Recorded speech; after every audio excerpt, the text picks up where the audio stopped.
So, Mark, when you and I were prepping for the show, you talked a lot about something called production optimization. So, can you define what is this and how does it work? Production optimization is actually downstream from operational optimization. We talked in systems again, before that a operation in general that is optimized, you have all of these elements, all these business units contributing to the goal or the mission of the company. A production optimization, like what I learned in direct mail, all these elements were collated, so to speak, in order to create success for the production line and all that. So somebody who understands just one part of their job, they're not understanding how the entire line operates.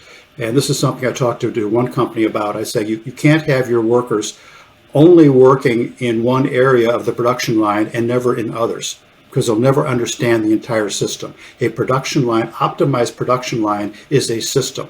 So that, again, it goes back to they have to know that quality is their job, and that means their eyes are open on the entire production line. They might see something that's going on that might be wrong or right or an improvement, and the more workers understand their entire production system, how it operates, and the ramifications of how it interacts with other parts, not only in the line, but other parts of the company, and even with outside vendors, they will never fully be maximized or optimized in their job. And you'll never, and it's the frontline worker who sees where the improvements need to be made. But there's a number of bottlenecks to that. What is a good production optimization system look like? Like, how can we build a kind of a best practice for people that maybe are interested in doing this at their manufacturing plant? Well, it goes to the importance of the optimized operating procedures. Everybody must be, optimized in an optimized way, trained in their job. And as I explained before, that when you're fully trained on the job, you know more than just your little siloed function. You know more. They need to know more than just the specific area they're working on. They need to know what's going on before and what's going on after. Because every section, whether it's a company or whether it's a production line with all these machines, it is the interaction of the parts that make it successful. It's the interaction that makes it successful. So if I'm at this one company, they were passing defects from station number 1 to station number 2 and down the line, realizing that station number 5 would fix it. That kind of interaction with the part means that they're sending defective parts from station to station to station. And that is hugely wrong. And that's why the individual, the worker, needs to understand not just the function, but how their station interacts with the station preceding and afterwards as well. It's hugely important. It's like for this one company, we're receiving plastic canisters from the vendor, and some of them are defective. And they're going all the way down the line, like 100 feet or more, passing off this defective canister. Now, what is that causing? What's the real cost of that defective canister? Not just the 33 cents they paid for it. When we throw that away, get a refund. But all these workers are working on it. So you have to understand your job holistically, and optimized operating procedures just don't tell you what to do. They tell you why. They help you understand the interactions that are going on the line. It's quite a training. It's quite a training, and it's improving their skill set and knowledge.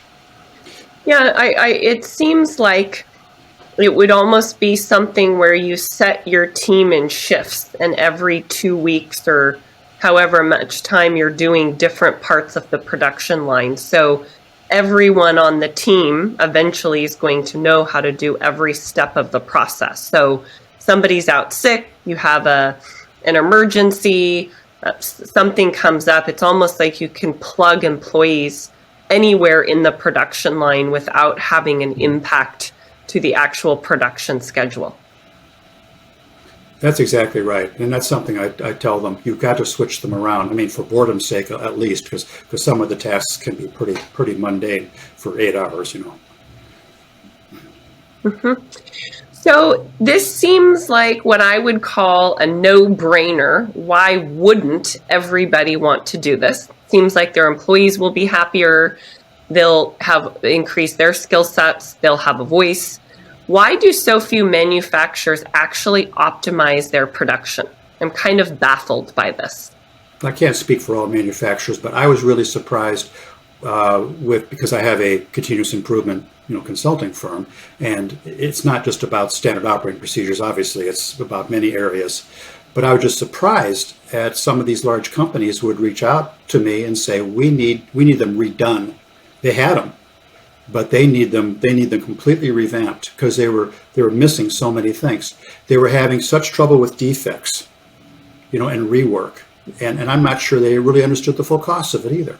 They're having such trouble. And at one point, one of the engineers, said something very insulting to me, not at me, but he said, "Are these people, these workers, do you think they're like of low intelligence?" And I said, "I've worked with these people. Absolutely not. Absolutely not. Too many of them are afraid. There's fear-based management, which is still rampant." I'm looking at the one client that are going out in the back. We're supposed to have a meeting on procedures and all that stuff. Can't do it now. I got to run in the back because there's an emergency. This happens like every day. There's always an emergency. There's always a fire to put out. And all these managers are doing are like they're managing outcomes. They're not managing the real root causes. I'm not saying all companies are like this. You've got the Toyota production system. And, I mean, all the information is there. But it still goes back down to, I believe that the employee worker, by and large, is devalued, is not valued as they should be by the company.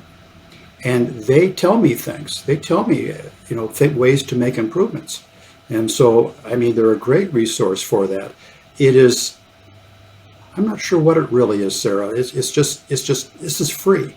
This doesn't cost them anything, really, except, maybe redoing the SOPs, which by and large, they don't have the internal expertise. I mean, they're using the operating procedures from the equipment manufacturer. And if you've ever read those, I'm sure you have. I mean, they're really written by somebody who's I'm not sure any kind of a writer, let alone a tech writer, for the maintenance department.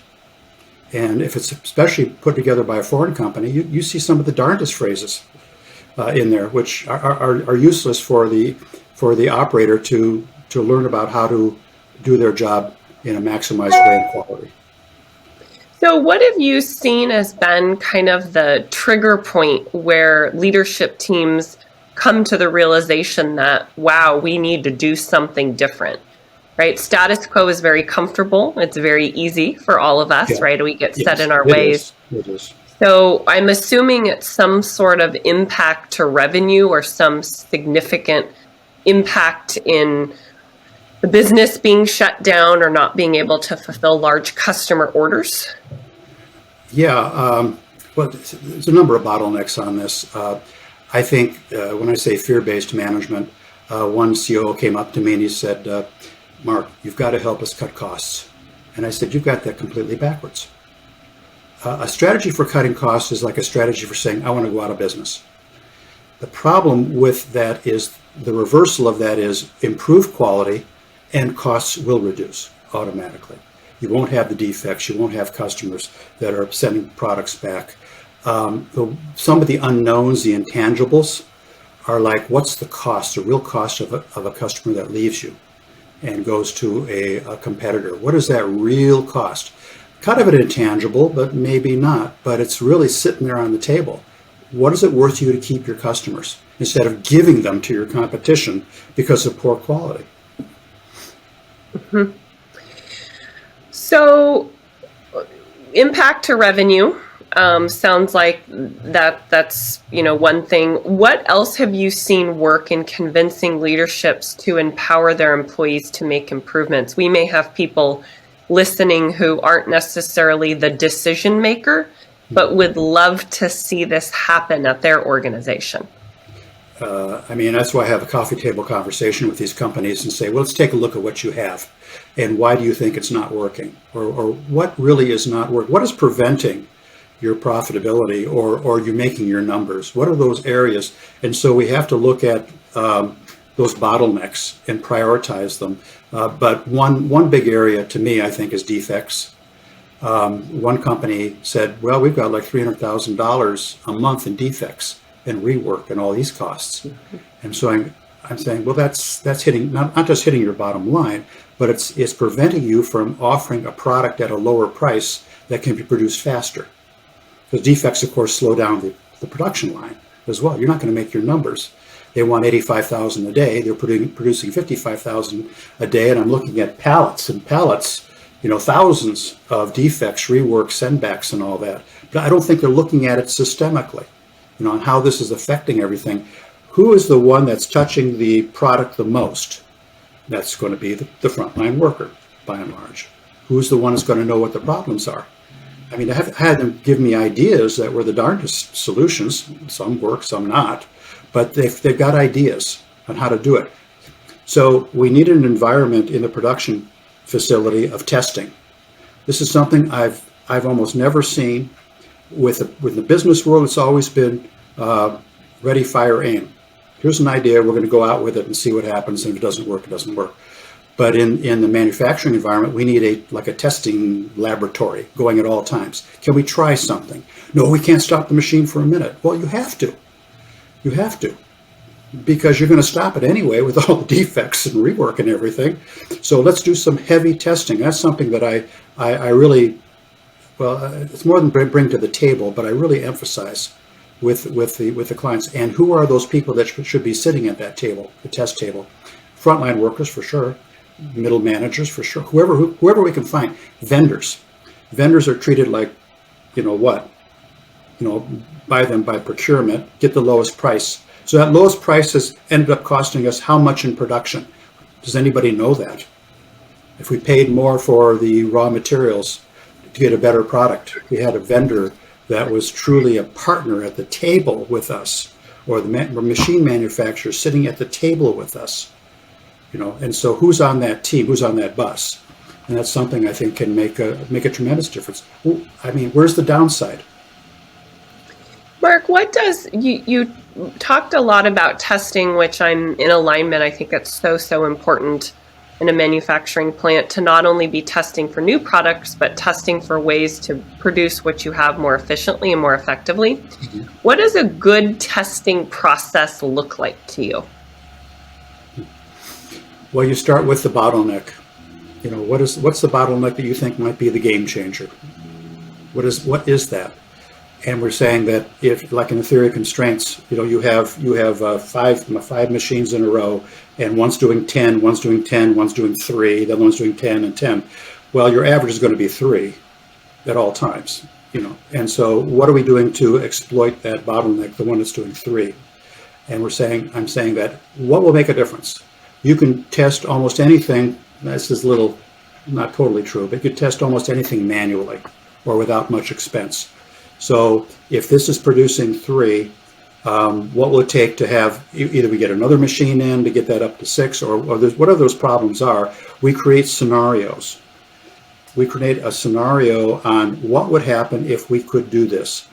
And so I had one client where I felt they were a silkscreen shirt printer, and they would print the front, they'd print the back, they'd print the collar, print both sleeves. And I was convinced that both sleeves should be printed at the same time, not on 2 different machines separately. That would be like a 25% increase in production. Can we test this? Can we know? And I gave them 3 different proposals on how to do this, where they can be done. We did some testing. It could be done. And it just takes kind of a relentless a commitment. I've seen top managers discard something that could make a double-digit a difference, and because of some emergency or fire, or we don't have the money for that and all that. There's a corporate mindset that has an adverse reaction to trying something new, and that comes back down to fear. And the fear based on we've got to cut costs, we got to make these numbers. That's what's that's the biggest bottleneck to the testing, I think. And who typically do you recommend should be overseeing the whole testing program? Like, who's that decision maker that should be owning and managing that process? I would say the top person at that particular division, at that at that location, or maybe somebody higher. These things I'm talking about require a commitment from the top, including these operating procedures I'm talking about. There has to be a commitment from the top that we're going to do this, and we're going to empower the team to do it. Or I say that, or don't. Because if you leave it to mid-managers and they're putting out fires, and I can tell you, we're talking a big Fortune 500 company, and I had a hardest time getting information out of the managers because they're running around with their lab coats and back and forth, and because there's putting out a fire all the time. So without that top commitment, it's not going to work. It isn't. It isn't. Because one of the places, I'm not sure they even use the procedures I created. I'm not sure. They had to be done, and they moved on to something else. And it did not get to the floor. I'm not 100% sure, but I'm really suspicious. And the procedures Have you work. been able, the other thing that comes to mind about this whole cost of, not empowering frontline employees to make decisions and be proactive, have you been able to quantify what are the costs for a manufacturer for not doing this? Tell them, look at your defects. The defects are caused by I want to be careful, it's not like caused by somebody. It's caused at some point on the production line, and you've got machinery, maintenance, parts, vendors, and the personnel involved. It's totally quantifiable. Just look at your defects. And we get them down to the defects, and nobody can do anything about this 0.5%. That's not the point. But you're talking about $300,000 because you're passing defects from station to station to station and not fixing it at the point of defect. I think that's very quantifiable. And I told him, I said, your problem is you're so dependent upon inspection after the fact, after it's too late. You're not using your inspectors at the point of where the defects are happening. So put a quality inspector, you shouldn't need one, but put a quality inspector at that point of defect, and don't allow anything to leave that station. That's quantifiable. I saw a whole rack of them, and you can figure out how much money that cost on that. Or defects from the vendor. That's very quantifiable. That's being passed through the system. It's not just the cost of the canister, it's the cost of everybody handling that. That's quantifiable if they want to know. So I've got a background in data, compiling data and reading data and reporting from data, but this stuff is it's there. It's very transparent. Mm-hmm.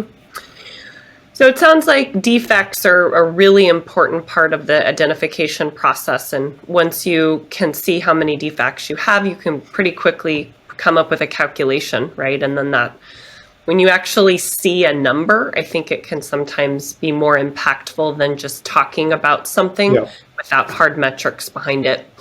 I want to pivot just a little bit. We've been talking a lot about how to actually convince management to be open to this new process that you're talking about. What happens when management says, yes, great, we want to do this, we want to empower our employees? What steps should be taken? Because this is a big mindset shift for the workers. They're not used to giving feedback and a process like this, so that can probably very overwhelming and actually scary in some cases for them. Yeah, it can be, but I really love these people, if I want to put it that way, and I work with them, and they know there's somebody who's working with them, and I encourage them, and I am kind of SOPing with them relationally as we're working, and what do you think? What's your opinion? And that's great. What would you do to improve? And so what's really needed here is we need a really solid production supervisor who has worked in that area for a long time as a resource, but it's the people on the floor, the operators and the other supervisors are very good. However, they don't always do the same things the same way, particularly between shifts 1 and 2. That could be quite a difference. So when I present the first draft of the operating procedure, the supervisor looks it over and he said, make some changes, and they say, this is how they're doing it, right? I said, that's exactly how they're doing it. Well, this is wrong. Okay, well, let's modify it then. Let's change it. How do you want me to do it? What is the idealized design? We're working from the ideal. What is the ideal for this? And that is obviously no defects, that the job is running well, the production is doing 85,000 a day. We work from the ideal and work backwards. How are we going to get there? So I tell them, you're going to need to put some resources into this, and that's going to be mostly people. And I've got to have access to somebody who is going to be available. And then, I bring our people in that, we're taking pictures and videos and all that. And I'm trying to encourage them to do videos more too, because that kind of a visual demonstration, people remember 10% of what they read, 90% of what they see. So we try to make this a little system, but I've got to have the top managers, committing the resources and personnel. Otherwise, it goes really slow. Thanks for discussing how to empower workers to make improvements on the production floor today, Mark. If you have anything to promote or a project that you want our audience to know about, now's the time. Tell us a little bit about what keeps you busy nowadays and maybe where people can find you. Okay. Well, gmalaric.com, my website, and the same thing to access LinkedIn. Please, call me, of course, just for a conversation is fine. I'd like to know what you think about that. It's just interesting. I'm involved in innovation. I work with the ASQ Innovation Committee. Also, continuous improvement of all kinds, how to eradicate, whatever those things are. But I'm just seeing that the real opportunity, I think what's really important is that Made in America affects our economy, our jobs, our growth, our stability. And I really want to see American manufacturers excel in this, to develop those world-class products, and the revenue goes with it, competitiveness. And I believe that this is a secret sauce or secret weapon. This is one thing, not the only thing. But what's keeping me busy right now are the standard operating procedures or optimized operating procedures. And I just finished doing 12 of them for a Fortune 500 company. And that's what's been keeping me very busy. So I'm interested in talking to others about this and see what your opinions are. If you missed anything, you can check out the show notes. You can find us by typing in What the Duck, another supply chain podcast in Google. To have the optimal search results, make sure to add another supply chain podcast. To ensure you don't miss a single episode, make sure to follow this podcast and subscribe to us on YouTube. If you are new to the show, make sure to follow this podcast so you don't miss any of our direct materials supply chain content. I'm at Sarah Scudder on LinkedIn and at SScudder on Twitter. This brings us to the end of another episode of What the Duck, another supply chain podcast. I'm your host, Sarah Scudder, and we'll be back next week.